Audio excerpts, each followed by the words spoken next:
it imposes on the community.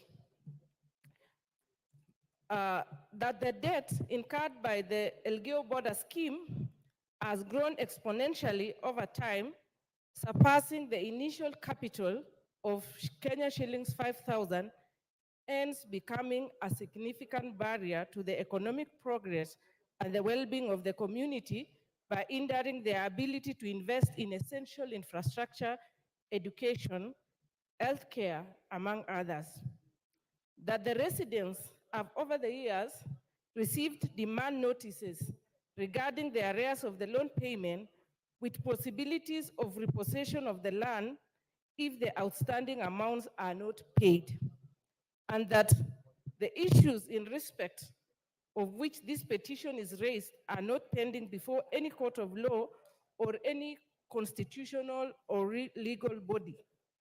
Therefore, your humble petitioners pray that the National Assembly, through the Public Participation Committee, one, engages the Settlement Funds Trustee with a view of seeking waiver of the accumulated debt of Elgeyo Border Settlement Scheme by the community. And two, makes any recommendation or action it deems fit in addressing the plight of the petitioners. And your petitioners will ever pray. Thank you, Mr. Speaker.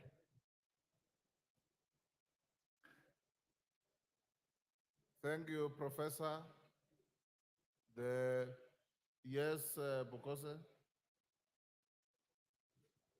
Thank you, Honorable Speaker. Honorable Speaker, I want to support the petition by Honorable Parto about the Settlement Farms trustees.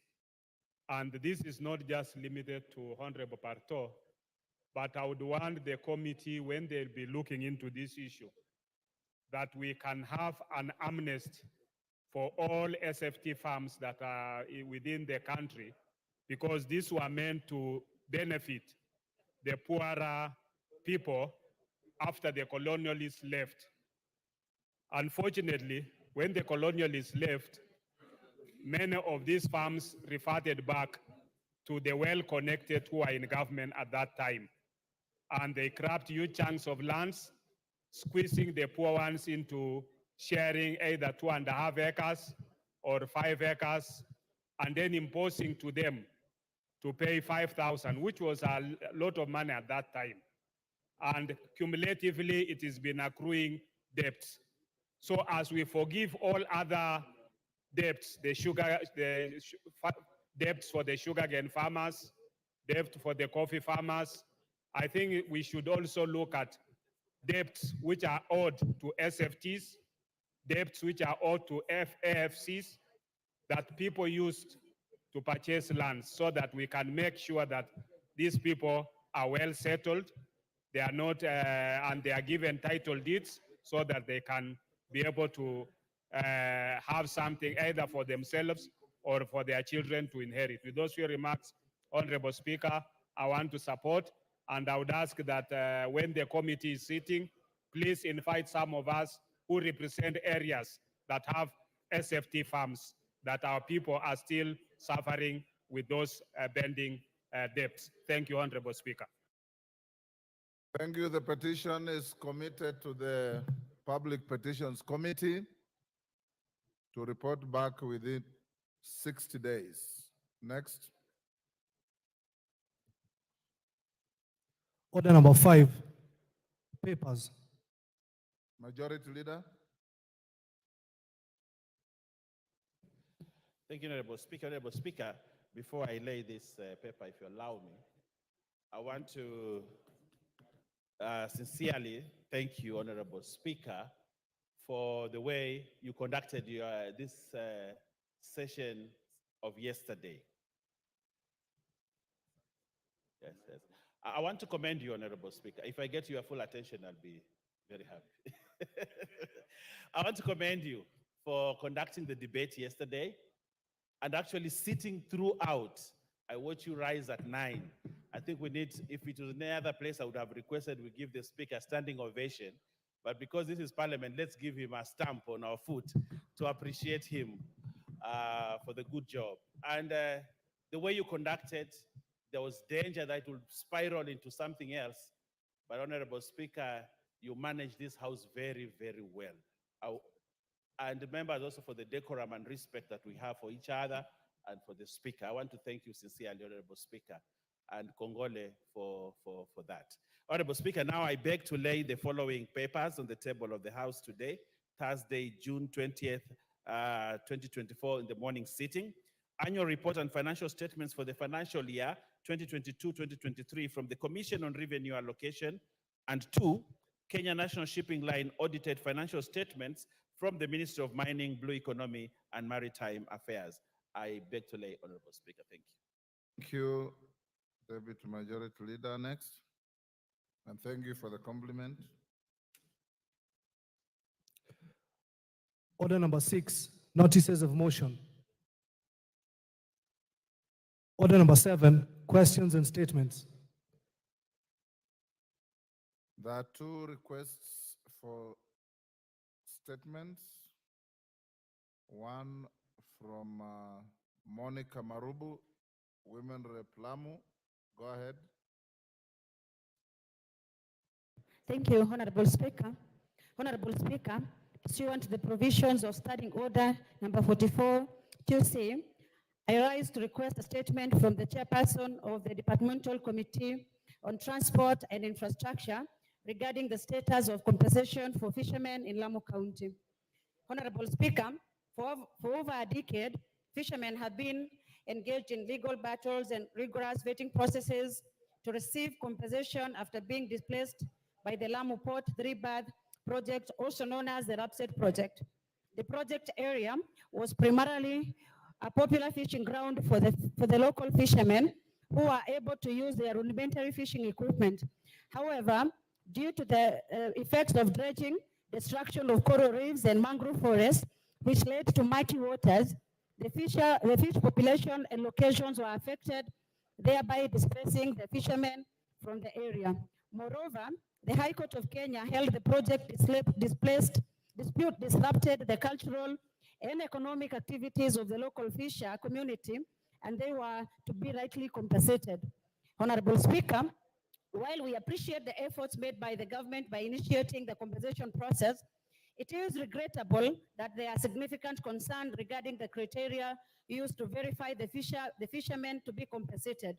Further, in addition to the fair compensation, the government was to implement a comprehensive fishing value chain approach to ensure the sustainability of the local fisher community.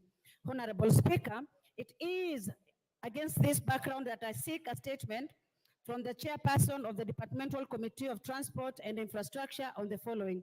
Number 1, can the chairperson provide details of the fishermen set to receive compensation, including their areas of residence and fishing grounds, and state the criteria used for the verification process? Number 2, can the chairperson state the measures in place to ensure that only fishermen from the affected fishing grounds and local fisher community receive compensation, and provide timelines for completion of the compensation process? Number 3, and finally, can the chairperson explain why the government is yet to implement a fishing value chain approach to boost the fishing industry of the area, considering that compensation provided for the fishermen does not provide a long-term solution, hence jeopardizing the sustainable source of livelihood of the fisher community in Lamu County? I thank you, Honorable Speaker. Thank you. Chairman, Transport and Infrastructure. Any member of that committee? Transport and Infrastructure Majority Leader, direct them to bring a response in 2 weeks. Ben Chonga.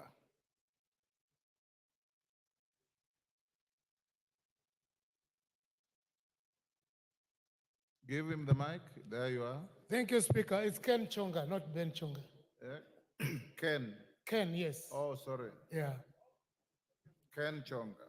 Honorable Speaker, pursuant to Standing Order number 44-2C, I wish to request for a statement from the chairperson of the Departmental Committee on Lands regarding irregular allocation of a parcel of land in Gongoni Village, Junju Ward in Kilifi South constituency. Honorable Speaker, indigenous people of Gongoni were displaced from their ancestral land by the colonial government purportedly for public use. After attainment of independence, the displaced residents never resettled on the land. Instead, in the early 1960s, the parcel of land LR number 140/4/Mainland North was leased to Vipingo Sisal Development Company for commercial activities on the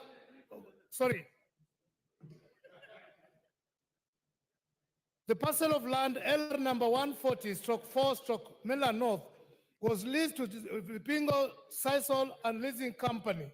Despite the allocation of the said property, the company never conducted any commercial activities on the land for the entire lease period until its expiry in 2016. Notably, Mr. Speaker, when residents conducted an official search to authenticate the status of the land in November 2023, the results revealed that the land was issued to one Mr. Said Swale Musa and Mr. Shifea Swale Musa, and a new certificate of lease number CR 82241. It is astonishing that the said persons are neither residents of Gongoni village nor trustees of the Gongoni community. The irregular allocation of the said parcel of land has caused anguish to the residents, noting that by law, any land that is under lease will revert back to the government upon expiry of such lease. Honorable Speaker, it is against this backdrop that I seek a statement from the chairperson of the Departmental Committee on Lands on the following. One, under what circumstances was LR number 140/4/Mainland North registered in the name of Mr. Saidi Swale Musa and Shifaye Swale Musa despite being community land? Two, what is the status of investigation into the regular allocation of the said parcel of land? Three, what measures will the Minister of Lands put in place to revoke the allocation of the said land if found in contravention of the law and revert the same to Gongoni community? I thank you, Honorable Speaker.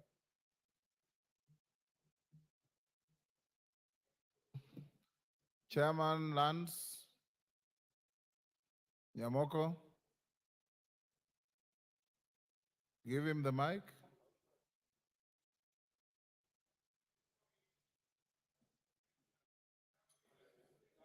Yes, member for Changamwe. Give Nyamoko, take your seat.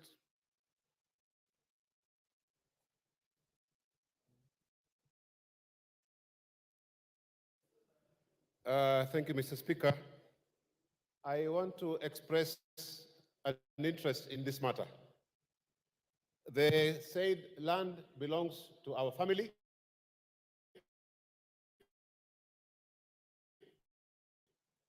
And the honorable member is aware that we own that piece of land. The so-called Shifea side are actually my cousins.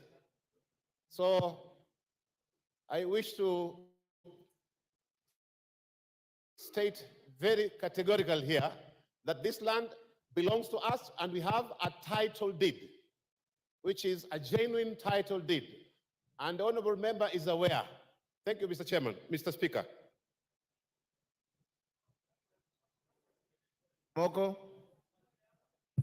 Thank you, Mr. Speaker. Mr. Speaker, we'll give a response in 2 weeks' time. 14 days. Next order.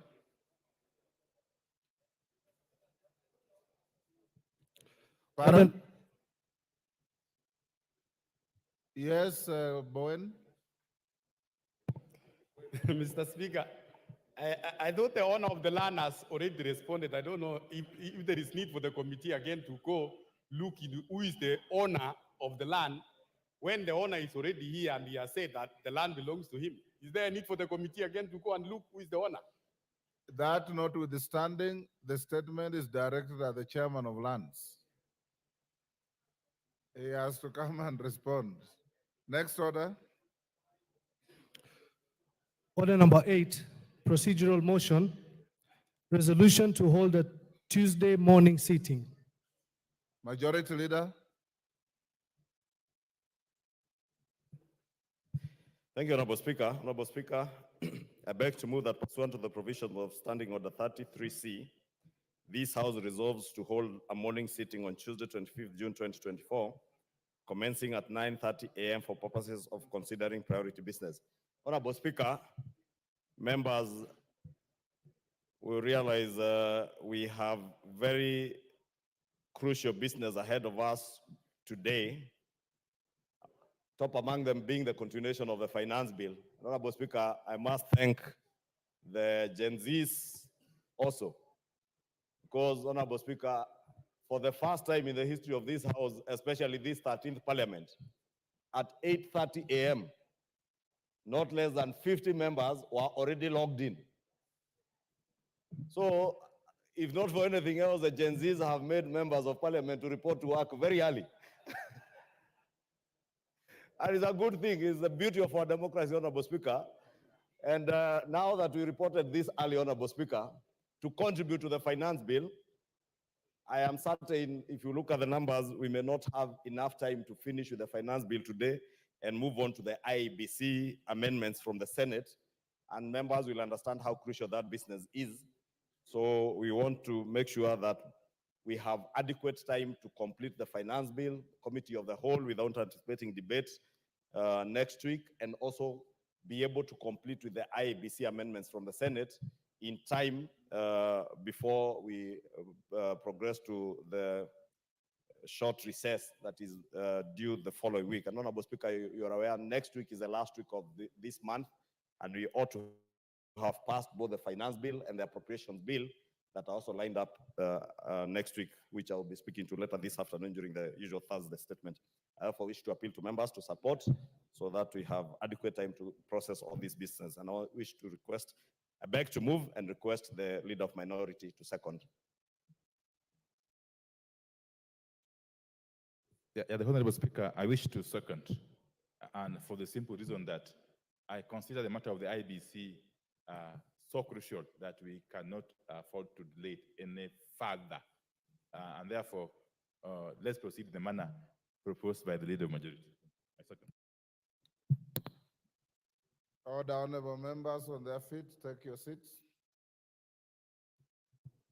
Honorable members, I now propose the question, which is that pursuant to the provisions of Standing Order 33C, this House resolves to hold a morning sitting on Tuesday, 25th June 2024, commencing at 9:30 a.m.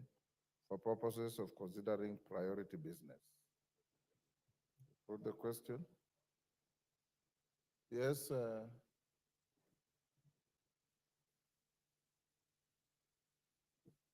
Member for Sem. Yeah, thank you, Mr. Speaker. As I rise to support, there's a related matter that I would like to raise, but basically, again, to seek a clarification from you, Mr. Speaker. You had indicated earlier, and I know that we are likely to go to the committee of the whole House on the financial. That's one of the reasons we are really sitting on that day, on Tuesday. But also, you indicated last evening that those who want to make amendments should have their amendments in by 1 p.m. today. Mr. Speaker, the clarification I was seeking, normally we have more time. Why are we limiting today if the committee of the whole House is likely to be on Tuesday, as you had indicated? Because one would have thought that even up to tomorrow, midday, would still be adequate. That's the clarification I needed. But otherwise, Mr. Speaker, I support the Tuesday sitting.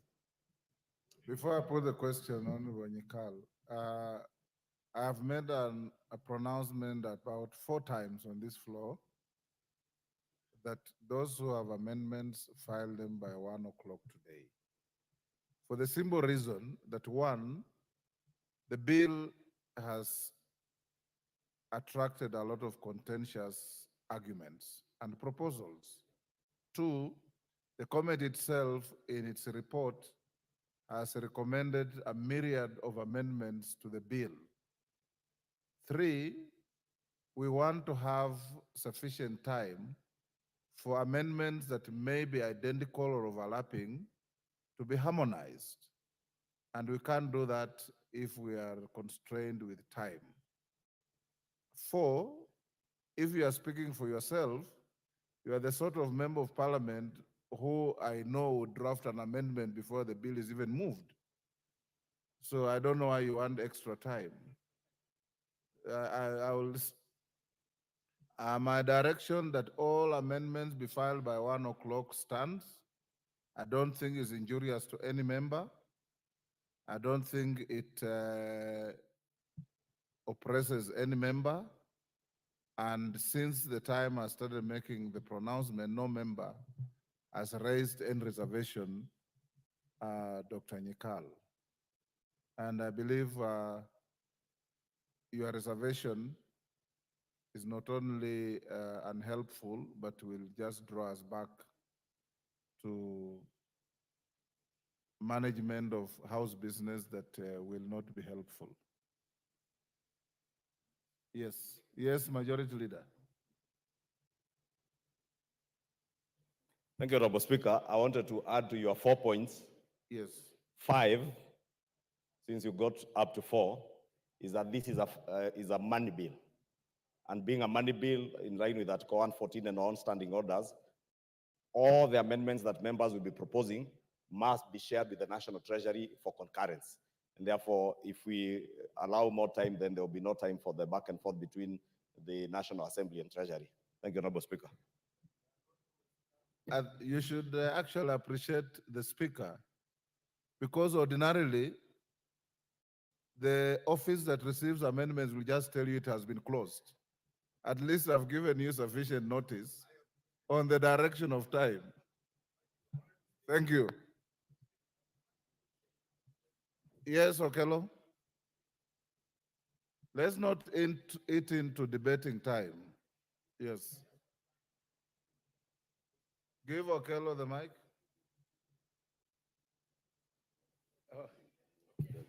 Honorable Speaker, I've got a question related to that, whereas I also support the issue of IBC that needs to be fast-tracked based on the fact that at least not less than 2 constituencies are now disenfranchised as a result of either Jared attrition. Okello, that is a moot point. Your own leader has said this here 5 times. Yeah, I've got a I don't question. know why you should repeat it. I'm coming to a question, Honorable Take Speaker. your seat.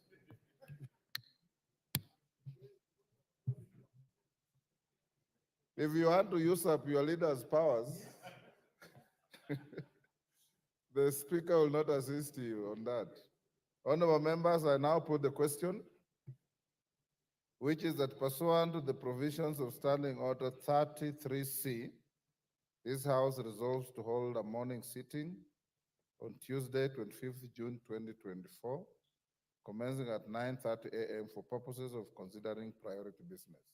As members of that opinion say aye. Will those of the contrary opinion say nay? The ayes have it. Next order. Order number 9, the Finance Bill, National Assembly Bill number 30 of 2024, resumption of debate. Yes, Honorable Wandai.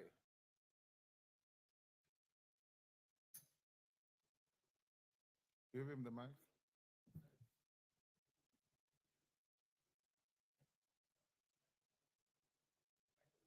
Give him the mic. Why? His mic is. Eh?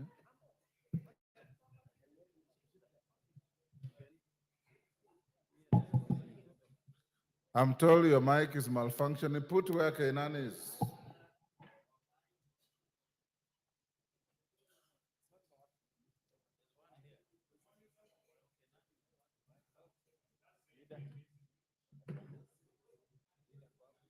Yes, Honorable Speaker, sorry. Honorable Speaker, I've got an issue I need to raise now before we can proceed with the debate that was going on yesterday. Honorable Speaker, my attention has been drawn to a letter purportedly emanating from the Cabinet Secretary for National Treasury. I had dated 19th June, that was yesterday, and addressed to the Clerk of the National Assembly. It's also copied to the Right Honorable Speaker. And it's a letter concerning request for the advisory on conclusion of supply and ways and means process by the National Assembly. Honorable Speaker, going through this letter in a nutshell, really, in summary, the National Treasury CS is purporting to direct this House that, and I want just to read some paragraph here, that we further note that following the ongoing debate on the Finance Bill 2024, should the Finance Bill 2024 be approved as proposed by the National Treasury, the National Assembly can proceed with the consideration of the appropriations bill as published. However, if the revenue-raising measures contained in the Finance Bill are not approved by the National Assembly, there will be a likely revenue shortfall of approximately Kenya shillings 200 billion. In order to remain within the provisions of the law, I'm just paraphrasing, we propose the following measures and so on and so forth. Honorable Speaker, first and foremost, the Cabinet Secretary is treading on very slippery grounds and indeed dangerous grounds. First, by purporting to direct the House on what it's supposed to do in its legislative role. Two, is also anticipating debate.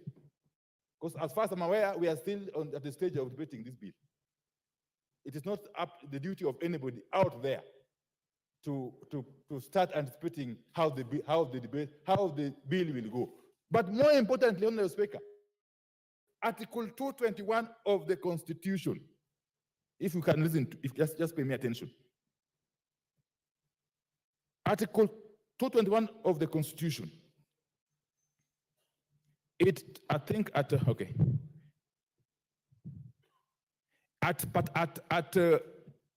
Article 6, it says that when the estimates of national government expenditure and the estimates of expenditure for the judiciary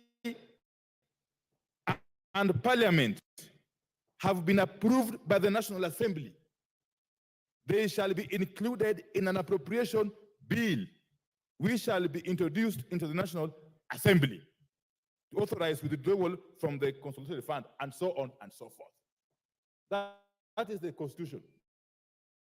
But if you go further to the Public Finance Management Act, Section 40, subsection 5, it says, and I want just to read quickly, that any of the recommendations made by the relevant committee of the National Assembly or adopted by the National Assembly on revenue matters shall, among other things, ensure that the total amount of revenue raised is consistent with the approved fiscal framework and the Division of Revenue Act. What am I saying? If you read the Constitution at Article 221(5), together with the Public Finance Management Act, Section 40, Honorable Speaker, subsection 5, you arrive at the conclusion that the appropriations bill can only be informed by the estimates, not by the finance bill, Honorable Speaker. That the appropriations bill can only flow or emanate from the estimates that we have actually approved last week or so in this House. So what, therefore, is the CS purporting to say here? He's saying that if we don't approve the finance bill as in the form it originated from, I think, National Treasury, we shall have, therefore, to review or change the appropriations bill to conform with the finance bill as passed. Honorable Speaker, my submission is that it is first and foremost, we need to know from the chair of the Committee on Finance. Because the work of the Committee on Finance is to look for ways to raise money to finance the budget that has been passed. Are they saying that they were unable to look for money to finance the budget that we passed last week? If so, the logical thing, Honorable Speaker, is to do a supplementary budget. That is the only logical thing, not to do what the CS is purporting to direct us to do here. So what I want to ask you, Honorable Speaker, first and foremost, is to call the CS to order. To order from your chair. He cannot be seen to be supervising this house. In other words, actually, he's trying to put pressure on this house to act in a particular manner. The CS of National Treasury, who is not elected by anybody, as far as I'm concerned, is purporting to supervise this house in its legislative role, something that flies in the face of the Constitution and the relevant law, Honorable Speaker. So I would want, at the very least, that you direct that this letter be withdrawn by the National Treasury. And secondly, to compel him to commit not to attempt now or in the future to try to dictate to this house in the manner it's supposed to conduct its business. I submit, Honorable Speaker. Majority Leader.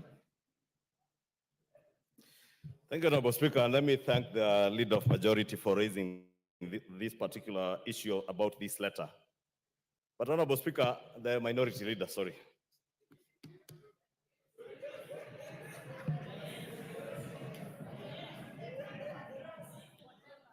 Honorable Speaker, you know, they say any name can raise a baby. And today you are the majority, tomorrow you can be the minority. There's absolutely nothing wrong with me, the slip of the tongue, referring to the Honorable Pio Wandai as a leader of majority. At times I've had people, the slip of the tongue, refer to Junet as a majority whip. At times I am referred to as a minority leader, majority whip. Any name is a name, provided we do what we are here to do. And Honorable Pio will tell you, in the last parliament, when we were with him here, the majority side, that was Jubilee, became the minority and had to depend on the minority side in its own government to be to pretend to be the majority. The leader of majority then, the Honorable Kimunya, the last 2 years, was the leader of the majority, but was actually a leader of the minority from the majority side. Because the Honorable Aden Duale, who was a ranking member like the Honorable John Buddy, was the leader of the majority on the majority side. But moving on, Honorable Speaker, I was thanking the Honorable Pio for raising this issue because it's important that we all get to an understanding, not just of the import of this letter, but the import of all the proposed amendments that we will do to the finance bill, Honorable Speaker. And it's good that when you are responding to Honorable Nyikal, you did point out some of those issues. And principally, Honorable Speaker, the last point that I added, that this being a money bill, we must get the concurrence of the National Treasury. And there is reason as to why the drafters of our Constitution, Article 114, put that particular provision of concurrence with the National Treasury. Honorable Speaker, if you read that letter, it points to provisions of the law as it is. Professor Ndungu, who assigned this letter, is not referring to anything that is outside of the law and the provisions of our Constitution. He refers to Section 39(4)(c) of the PFM Act, which requires that any increase in expenditure in a proposed appropriation is balanced by a reduction in expenditure in another proposed appropriation.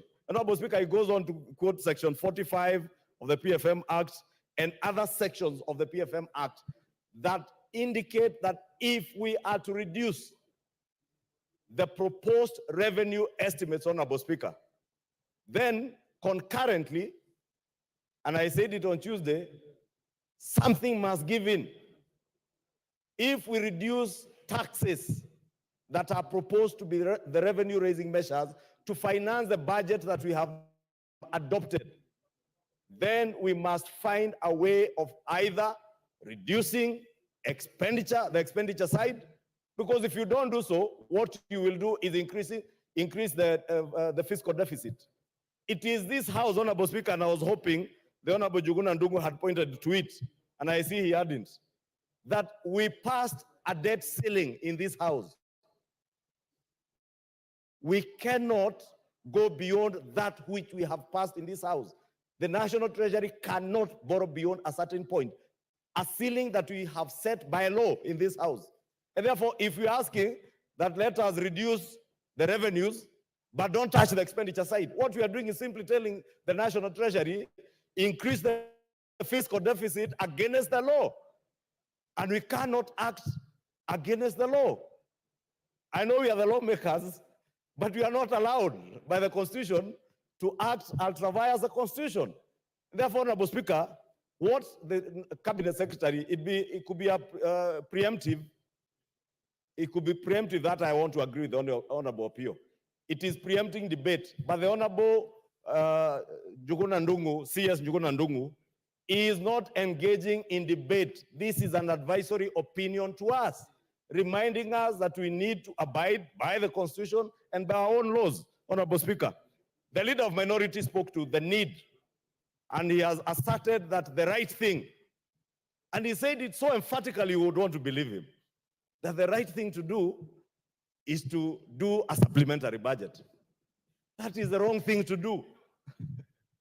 It is the wrong thing to do, Honorable Speaker, because you cannot begin from a mistake and say now we will break the law at this particular stage, then we will fix it with the supplementary budget.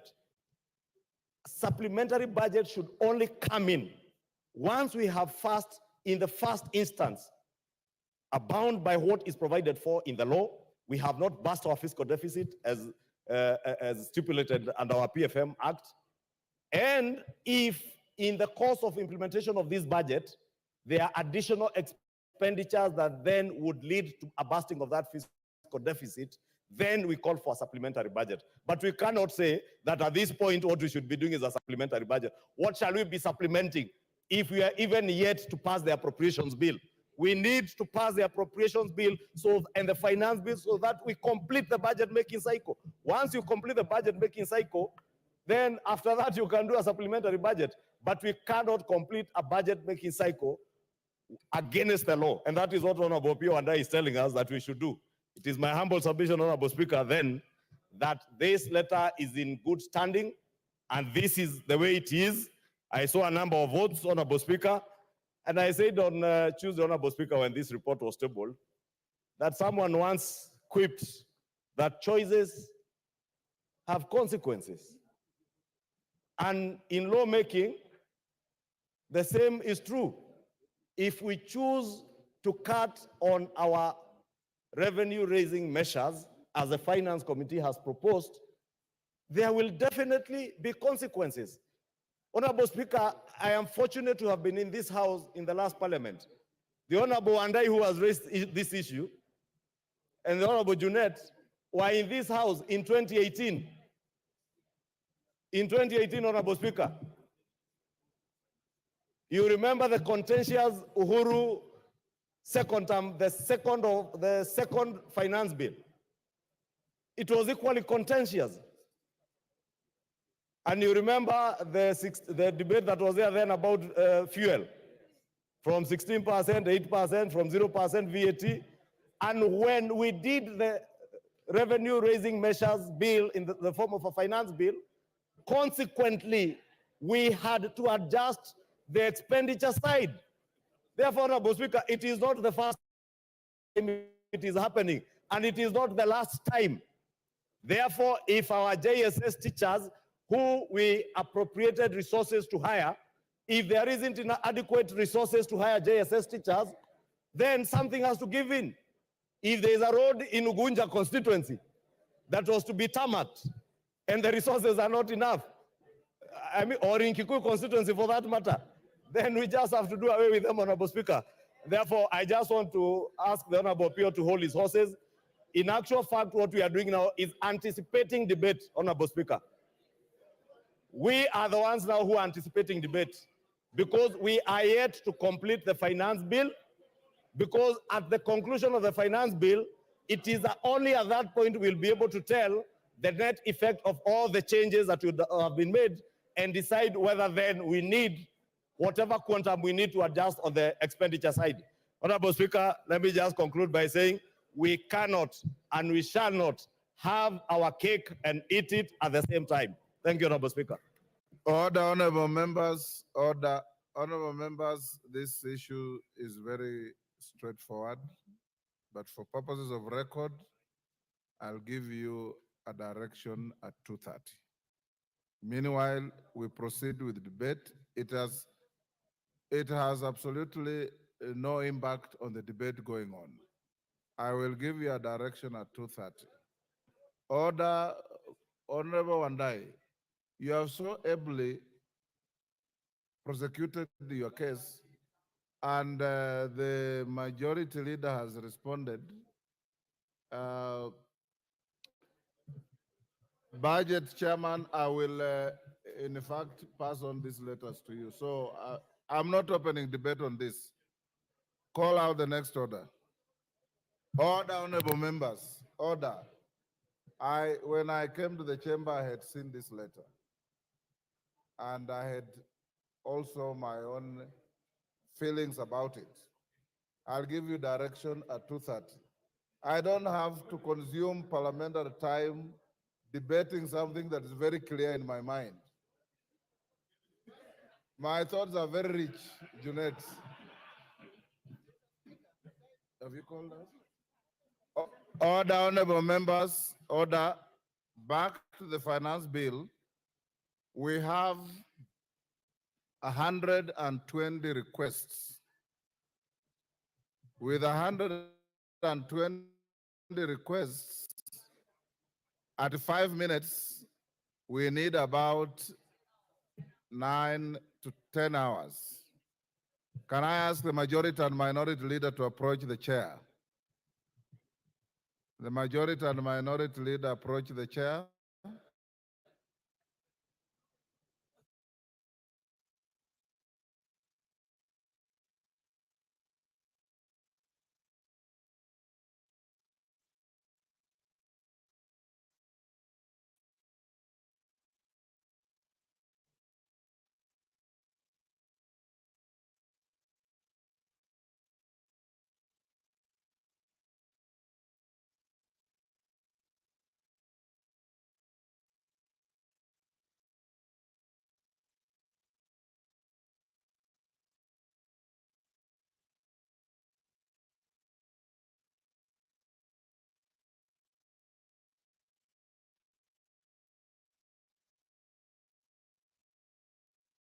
Order, honorable members. Order. Wangela, take your seat. Order. Badi, take your seat. Order, honorable members. Honorable members, I want us to proceed as follows. We have Honorable is it Zambia, who has 3.5 minutes to go. I've told you how many of you have keyed in. At 7 a.m. this morning, 50 members had already keyed in. That shows the intensity of interest in the bill. We will start the debate now up to 1. In the afternoon, I'll give you 1 hour from 2:30 to 3:30. We will not need Honorable Pukose to call for the mover to reply. The mover will be called by the speaker to reply at 3:30, whereafter we shall go to vote. I've consulted with your leadership on whether we should go on with 5 minutes and cut off at the hours we have agreed, or allow more members to contribute by truncating the time to 3 minutes. If you agree to 3 minutes, we can truncate the time to 3 minutes so that more members can speak. Is that all right with the House? I put the question that the time for contribution be reduced from 5 minutes to 3 minutes. As members of that opinion say aye. Will those of the contrary opinion say nay? The ayes have it. Secondly, honorable members, I encourage you to desist from raising frivolous points of order, because some members have been raising points of order that completely far from points of order. Yes. So, Zambia, you finish your 3.5 minutes. The next members I call, you'll be taking 3 minutes. Members, you also keyed in very early, but sometimes the chair may not necessarily follow the list because you find like you have 10 members in a row from one side. We have to balance the House. So we will be jumping and zigzagging in the list to make sure there's some balanced representation on the floor. Zambia, go on. Thank you, Honorable Speaker, for this opportunity. Honorable Speaker, we have a responsibility as a House to protect the interests of our Kenyan citizens. Honorable Speaker, I totally oppose this finance bill. Reasons being that, Honorable Speaker, we understand that the motor vehicle tax, edible oil tax, among others, have been deleted. But Honorable Speaker, there are so many hidden taxes. Honorable Speaker, when you talk of 7 shillings per liter in fuel levy, it means that the cost of production in the local industries will go up. Honorable Speaker, even the cost of producing bread will be higher than even the normal rate as at now. Honorable Speaker, our Kenyan citizens are struggling to put food on the table. Honorable Speaker, the cost of living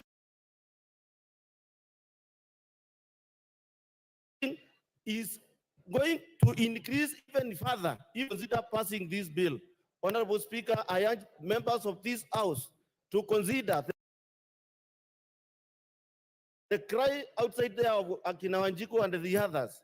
Honorable Speaker, the life of the Kenyan citizen of running businesses is totally unbearable. Speak now. Honorable Speaker, when it comes to the local industries, they are closing down their businesses. Reason being that the cost of production is going high and high every time. And the Honorable Speaker, we have come to understand that most of the industries are closing down, making it not possible to keep on employing more of the Kenyan citizens. And Honorable Speaker, when we talk of the NDF, there are so many hidden costs which the Kenyan as a House, we should come out clear to make sure that the cost of living of the Kenyan citizens is bearable.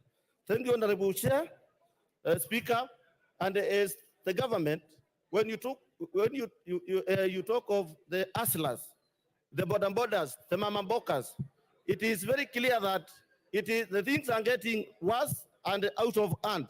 Honorable Speaker, I urge this government to reconsider getting a better finance bill to move the Kenyan citizens forward. Thank you, Honorable Speaker. Member for Mandera West. Member for Mandera West. Order, honorable members. Order. The conversations are too loud. Order. Cynthia Muge, take your seat. You've been standing there for 10 minutes.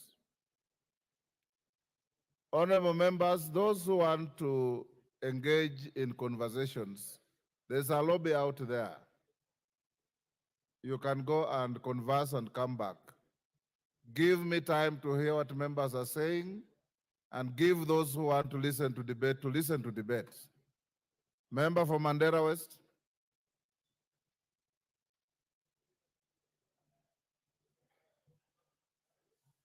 Give him a functioning mic.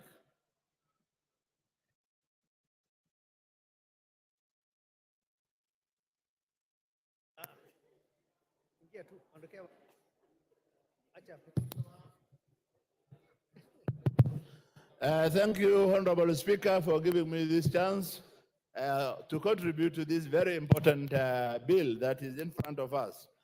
Mr. Speaker, sir, finance bill is an annual event. It has been done from the time Kenya was born up to this time. I personally, I think this is the seventh one I am contributing or participating in. And therefore, we all know that without finance bill, there will be no government activity. If you don't pass finance bill and allow the government to continue with its activity, there will be no government activities. And we all know that the government is there for the interest of the community, the larger community.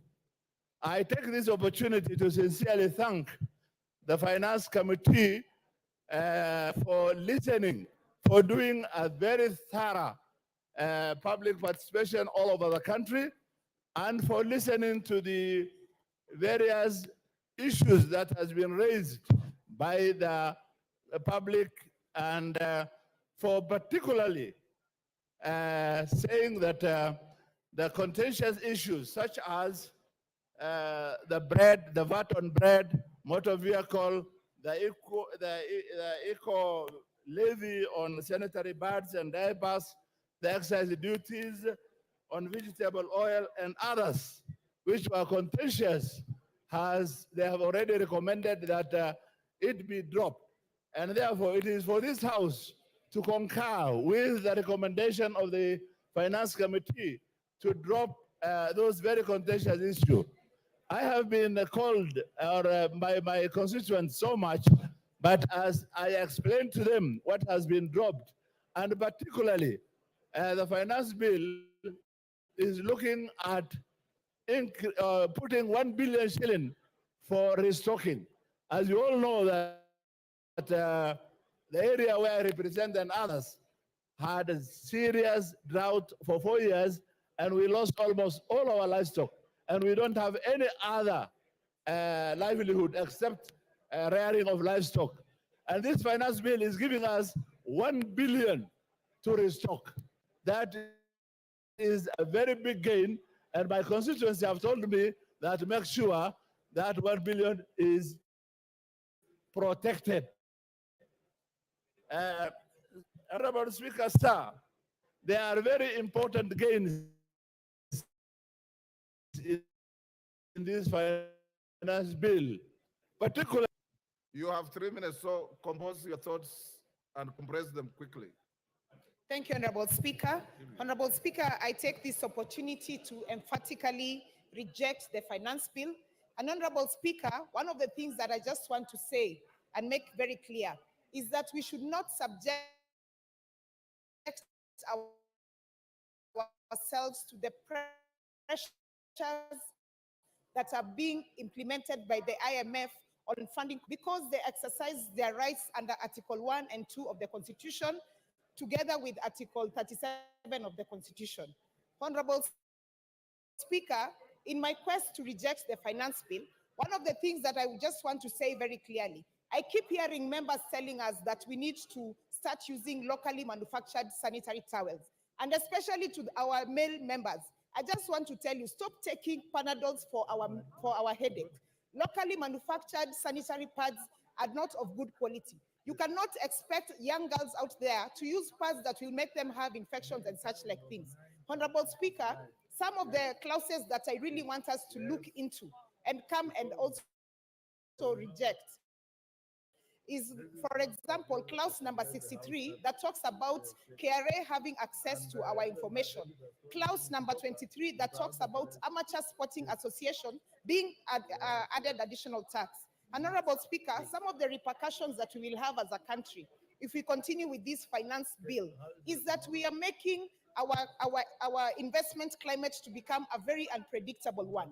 We will make our country not be and have appetite for investments from foreign investors and local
and have appetite for investments from foreign investors and local